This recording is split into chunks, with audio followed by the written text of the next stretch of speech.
just wanna love you, just wanna hold you, just wanna be with you till we grow old. Hey guys, welcome back to my channel.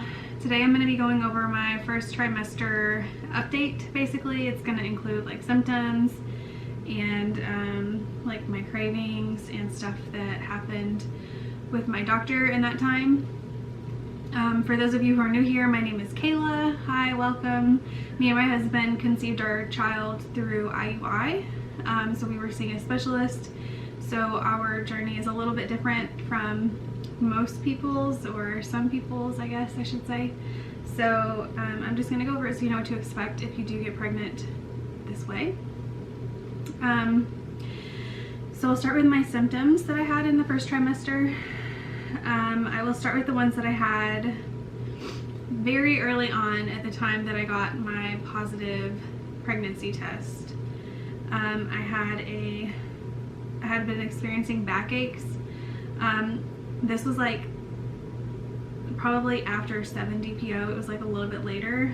I know that you can experience backaches from implantation. So I don't know if that was it or if it was something else, but I had some backaches. I was also feeling very bloated, which is really normal for me, like normal PMS symptoms. So I didn't really think anything of that one, but I was feeling really bloated. I experienced fatigue. I feel like that's kind of a normal one too for my PMS symptoms. And then I was also experiencing tender breasts, which is definitely a normal PMS symptom for me. Like really the only different one early was a backache. I will tell you like one thing that was different that kind of like cued me into maybe this was our month. And it's kind of strange, kind of embarrassing, but I wouldn't call it a UTI because it wasn't like a full-blown UTI, but I believe it was 9 days past ovulation. I experienced what felt like the start of a UTI. Like whenever I emptied my bladder in the morning, I felt like I still needed to go, but it wasn't like, I didn't have like the constant urgency like you usually do with UTI or the pain. I just felt like I needed to go, but it wasn't like, it was similar to a UTI, like the feeling, but it wasn't anything like it. Like it wasn't nearly as bad.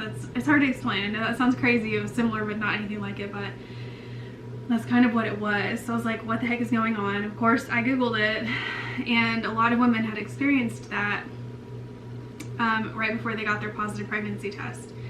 So I was hopeful, but then again, like we've been trying to conceive for 2 years, and you just don't want to get your hopes up every single month just to be let down. So I was trying not to get too excited, but it ended up being a positive for us.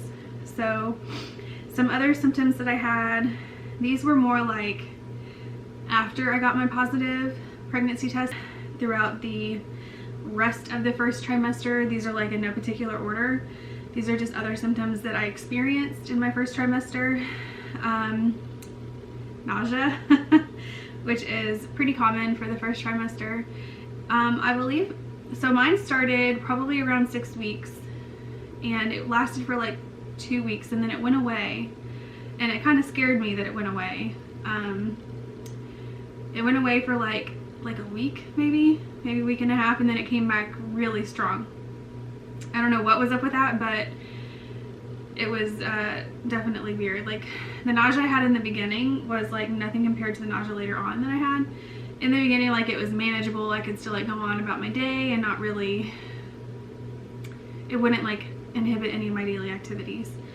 Later on, whenever I got the nausea, like later on in the first trimester, it was debilitating. Like I felt like I could not function because I was so nauseous, and it wasn't all day. It was usually, it would hit me, it was like 3 o'clock, and then it would last until I went to bed.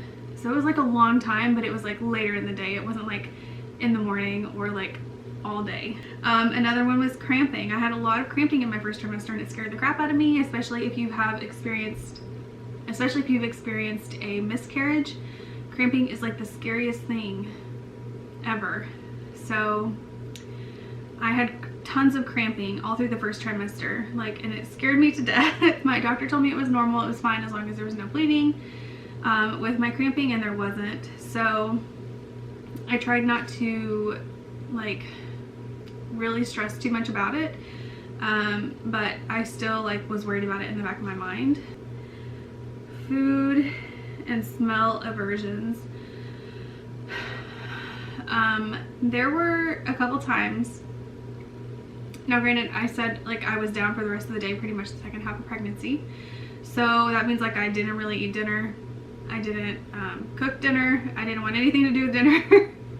So my husband would come home from work and he would normally like make a sandwich or like a frozen pizza or something like that, and that was fine. But I remember a couple times he decided to make something. One time it was like a freezer packet, and it was like a protein blend, like steamer packet or something like that with like lentils and beans and something else in it. I don't know, but it stunk so bad. We had to throw it away like in the garage, and like open up the windows and the doors and completely air the house out. Like I had to put my head out the door because I thought I was gonna be sick everywhere. It just stunk so bad. So that was like one thing.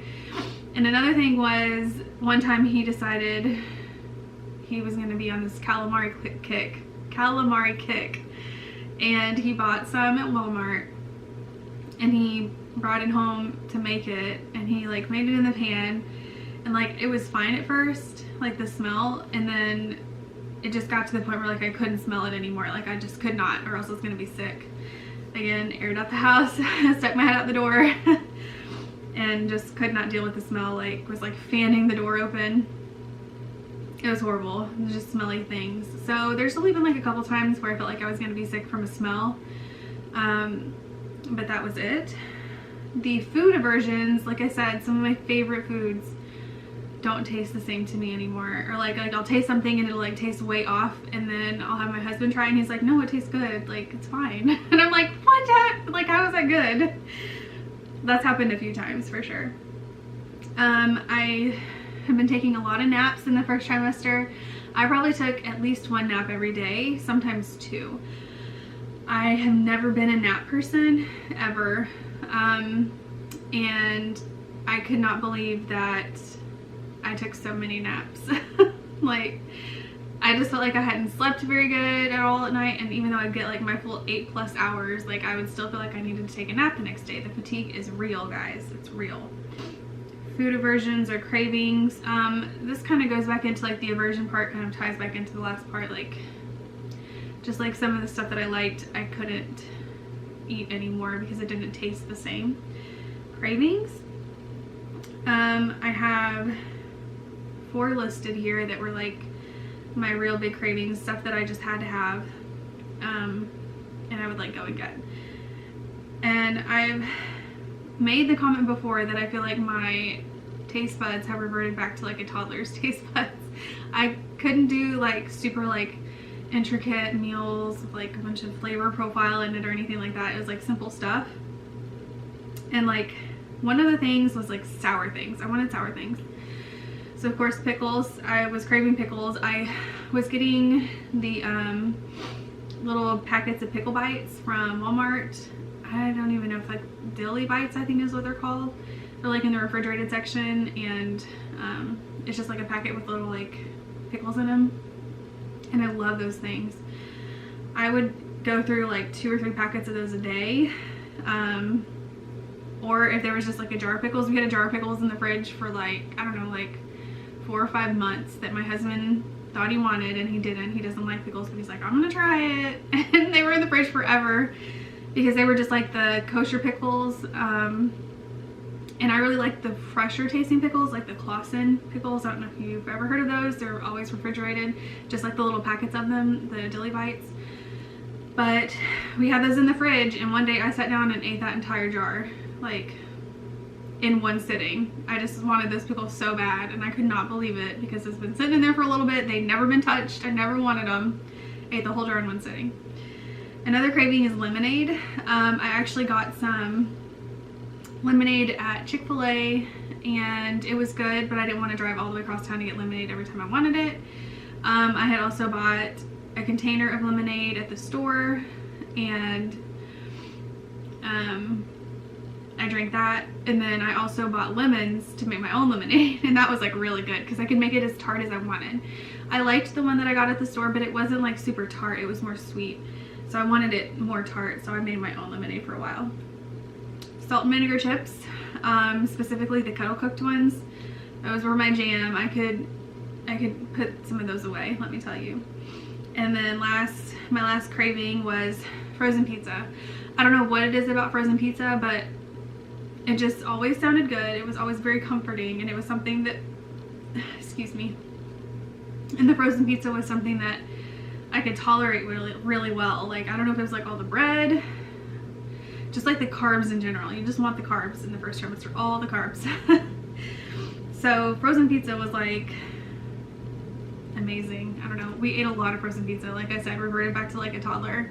We ate a lot of like the little Totino's, like square pizzas, or like pizza rolls. I think I got those a couple times. I also liked corn dogs, but that one didn't last like too long. These lasted pretty much throughout the first trimester, like the entire first trimester. Of course, there were like a few other ones. Like one day I just had to have something, and that was like a corn dog from Sonic. But anyway, these are just like my main four. Back to symptoms. So I was also really thirsty. I drank, and I still drink so much water every day. Like, I'm always dying of thirst. So I had my my Ozark tumbler full of ice water all day. I'd have to fill it before bed, and it'd pretty much usually be gone by the time I woke up, because I'd wake up and drink it in the middle of the night. Like, if I had to go pee, I'd come back and drink some water and go to bed. And I'm still that way. Like, I drink a lot of water.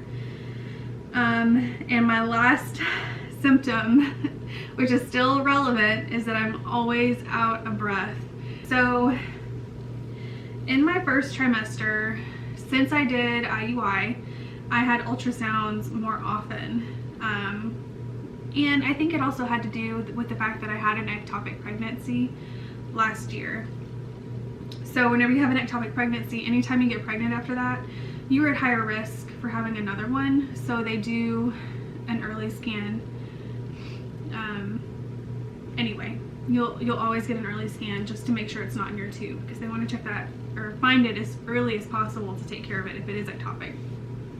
So I had an ultrasound at 5 weeks, and we saw the sac with the little yolk sac in it. I had another one at 6 weeks. We saw the heartbeat, and another one at 9 weeks. And at 9 weeks, I graduated from my specialist to, like, I graduated so I could go see a regular OB. The reason why he had me repeat between 5 and 6 weeks wasn't just because wanting to see the heartbeat, like we could have waited until 9, but it was because I did ovulate 2 eggs. So he wanted to make sure that the second egg was not in a tube or outside of the uterus, because he only found one in the uterus. So he was checking for that second egg, and he was keeping a really close eye on it. I was really grateful that he was very cautious about it. So that's probably why I had like that one like the week later, if you don't get one every week through your specialist. But we were just extra cautious, which did cause a lot of anxiety in the beginning, honestly. Before my ultrasounds, I was like a nervous wreck. Like, what if this is ectopic? What if I have 2 ectopics? What if one's ectopic and one's not? Because I did research, and if you have one that is ectopic and one that's not, you're still going to lose both because they treat it the same. So after I graduated at 9 weeks, I had another ultrasound at 12 weeks, and that was with my new doctor. I want to say OB, but I think this one was under a midwife first, and then I went to an OB. So the 12-week ultrasound was actually for genetic testing, which we wanted to do. We opted for. We thought long and hard about it, and I just wanted to know, like, I needed the peace of mind. You know, this has been such a journey. I needed the peace of mind that everything was okay, and that our baby was going to be okay, and didn't show signs of like the deadly trisomies, like what is it, trisomy 8 and 13 or something like that. I feel like that's it. But like Down syndrome, like, we could live with that. I just wanted to make sure that our baby was going to be okay. Like, if something else was wrong, like it did, you know, just as long as it wasn't going to be like a deadly disorder and them get taken away and us not be prepared for it. We wanted to be prepared for the worst. So we did opt to do genetic testing. We did the I don't know if there's like a specific name for it, but they did like they looked at nuchal translucency. They did blood work with it. It's like the more like the older school one that you have to do if you're under like 35, which I guess now they have like the harmony tests and stuff, but the midwife would not prescribe that for us since we're not eligible because we're not over 35. And so yeah, we did the nuchal translucency, which they measure the nuchal fold behind the neck, and that was perfect. Our baby had a perfect like thickness. And then with the blood work, everything came back good except for I had low papp-a, which is like the protein, the placental protein or something like that.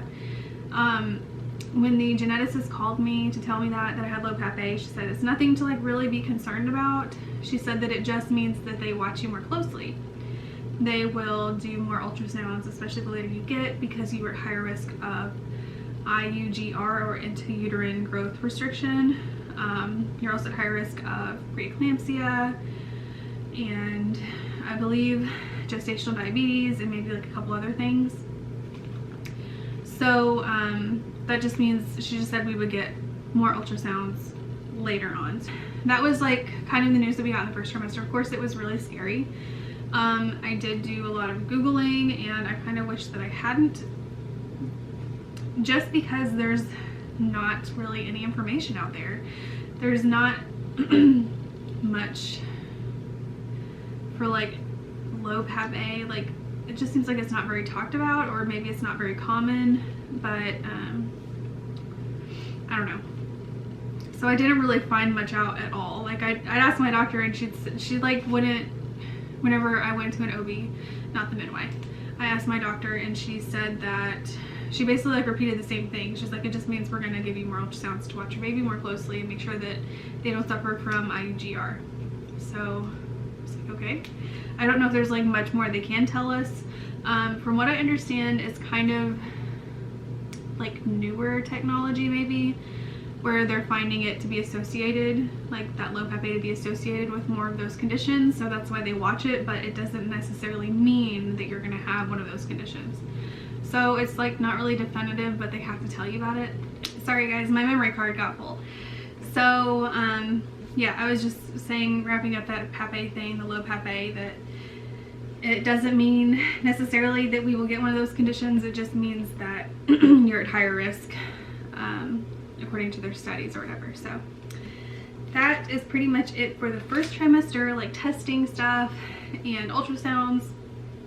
The last thing that I'm going to go over is my must-haves, my first trimester must-haves, and I have 4 items here. The first one is tummy drops, and I should be more prepared to have a bag with me. Hang on just a minute. Okay, I've only got one more in this bag, but I will show you the bag. It's called tummy drops. They worked amazing for me just to take like the edge off my nausea, but this is what the bag looks like. See if I can get it. Tummy drops. I ordered them on Amazon and they were relatively cheap. A lot of the reviews had people talking about how great they were for nausea whenever they were going through chemo. So I decided to give them a try. I was like, surely if they work for a chemo patient, they should work for pregnancy. And they are all natural.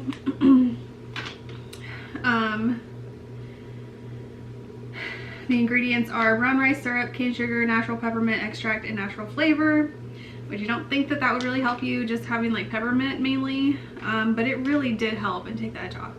I would just pop one in and like leave it in my cheek or put it under my tongue, because of that vein there, it'll help absorb easier. And they really did take the edge off. I would keep them in my purse in case if I felt like I needed one. So tummy drops for sure. Number 2 is a Yeti cup, or like the Ozark mug that I was talking about. Like, actually here's mine, full of water.